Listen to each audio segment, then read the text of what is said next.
আসসালামু আলাইকুম ওয়া রাহমাতুল্লাহি ওয়া বারাকাতুহু। ইতিপূর্বে একটি ভিডিওতে আমরা আলোচনা শুনেছি মহানবী সাল্লাল্লাহু আলাইহি ওয়াসাল্লাম ভালো কোনো খাবার একা তৃপ্তি সহকারে খেতেন না, একা খেয়ে তৃপ্ত হতেন না, সবাইকে নিয়ে খেতেন। মহানবী সাল্লাল্লাহু আলাইহি ওয়াসাল্লামের আদর্শ ছিল তিনি নিজে না খেয়ে, নিজে কম খেয়ে অন্যকে খাওয়াতেন, অন্যকে খাবার প্রদান করতেন। এটা আল্লাহ রসুলের আদর্শ। খাবার খাওয়ানোর মধ্যে অনেক ফজিলত রয়েছে। ক্ষুধার্তকে খাবার খাওয়ানো, গরিব মিসকিনদেরকে খাবার খাওয়ানোর মধ্যে অনেক ফজিলত রয়েছে। আমরা এখন এ সম্পর্কে দুইটি ছোট্ট ঘটনা শুনব। কোরআনে কারিমে আল্লাহ পাক রব্বুল আলামিন যাদেরকে প্রশংসা করেছেন খাবার খাওয়ানোর ব্যাপারে, সেই রকম দুটি ঘটনা আমরা শুনব। এক নম্বর ঘটনা, মহানবী সাল্লাল্লাহু আলাইহি ওয়াসাল্লামের কাছে একবার এক মুসাফির, এক ব্যক্তি এসে মেহমান হলো, আগমন করলো। মহানবী সাল্লাল্লাহু আলাইহি সাল্লাম তাকে নিয়ে বিবিদের ঘরে গেলেন, কাছে গেলেন, ঘরে কোনো খাবার আছে কিনা। বিবিরা বললেন, ইয়া রাসূলুল্লাহ, আমাদের ঘরে কোনো খাবার নেই। আল্লাহ রসুল সেই সাহাবীকে নিয়ে, সেই মেহমানকে নিয়ে ঘোষণা করলেন, কে আছো তাকে মেহমান হিসেবে গ্রহণ করবে। এক আনসারি সাহাবী দাঁড়িয়ে গেলেন, ইয়া রাসূলুল্লাহ, আমি তাকে মেহমান হিসাবে গ্রহণ করলাম।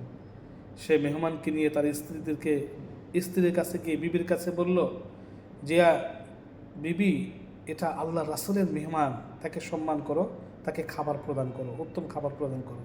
বিবি বললেন যে, ছেলে মেয়েদের সামান্য খাবার ছাড়া আর ঘরে কিছুই নেই। স্বামী বললেন, তাহলে এক কাজ করো, বাচ্চাদেরকে ক্ষুধার্ত অবস্থায় ঘুম পাড়ায় দাও, যেভাবেও ঘুম পাড়ায় দাও, তারপরে আমরা তাদের সামনে খানা পরিবেশন করব। তৎকালীন সময়ে নিয়ম ছিল যে ওই মেহমানের সাথে খানা খাওয়া, এটা ভদ্রতার নিয়ম ছিল, যে আমরা তাকে খানা দিয়ে, তুমি বাতি নিভিয়ে দিবে কোনোভাবে, আমরা খানার শব্দ করব, সে মনে মনে ভাববে যে মেজবানরা আমার সাথে খানা খাচ্ছে। সামান্য খাবার যা ছিল বাচ্চাদেরকে ক্ষুধার্ত রেখে, তারা ক্ষুধার্ত থেকে মেহমানের সামনে পেশ করলে মেহমান সেটা খাচ্ছেন, এবং বাতি নিভিয়ে দেওয়ার পরে স্বামী স্ত্রী চপচপ শব্দ করছেন, যাতে মেহমান বুঝতে পারেন যে স্বামী স্ত্রী তারা আমার সাথে আহার করছেন। সকাল হয়ে গেল।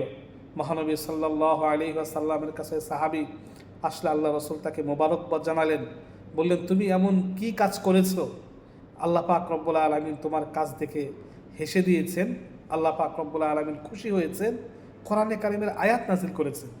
আল্লাহ পাক রব্বুল আলামিন বলেন, ওয়ুসিরুনা আলা আনফুসিহিম ওয়ালাউ কানা বিহিম খাসাসা ওয়া মান ইউকা শুহা নাফসিহি ফাউলাইকা হুমুল মুফলিহুন, যে তারা নিজেদের থেকে অন্যদেরকে প্রাধান্য দেয় মেহমানদারি করার ব্যাপারে, খাবার প্রদান করার ব্যাপারে, তারাই তো সফল, তারাই তো মুত্তাকি। যাই হোক, আল্লাহ পাক প্রশংসা করেন। এইভাবে আল্লাহ পাক তাদের ব্যাপারে আয়াতে নাজিল করে দেন। অন্য একটি ঘটনা, মহানবী সাল্লাল্লাহু আলাইহি ওয়াসাল্লাম একবার সফরে ছিলেন। সাধারণত আল্লাহ রসুল থাকলে হযরত হাসান, হযরত হুসাইন রাদিয়াল্লাহু আনহুর কোনো অসুখ বিসুখ হলে আল্লাহ রসুলের লালা মোবারক, পবিত্র লালা মোবারক লাগালে ভালো হয়ে যেত। আল্লাহ রসুলের মুখের কোনো কিছু ভক্ষণ করলে ভালো হয়ে যেত। আল্লাহ রাসূলের কোলে নিয়ে চুম্বন করলে তারা সুস্থ হয়ে যেত। তো একবার আল্লাহ রসুল সফরে বাহিরে ছিলেন।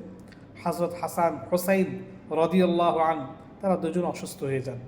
হযরত ফাতেমা রাদিয়াল্লাহু আনহা, হযরতে আলী কাররামাল্লাহু ওয়াজহা, তারা দুজন একসাথে মান্যত করেন যে হাসান হুসাইন সুস্থ হয়ে গেলে আমরা 3 দিন রোজা রাখব।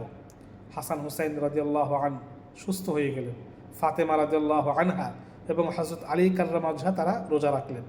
ইফতারের সময় সামান্য খাবার সামনে নিয়ে ইফতার করবেন, খেতে যাবেন, ওই মুহূর্তে একজন ক্ষুধার্ত মিসকিন ব্যক্তি এসে হাজির, যে আমি ক্ষুধার্ত, আমি অনাহারী রয়েছি, আমি মিসকিন, আমাকে খাবার দেন। তারা ইফতারের সমস্ত খাবার সেই মিসকিনকে দিয়ে শুধু পানি খেয়ে ক্ষুধার্ত অবস্থায় রাত কাটালেন।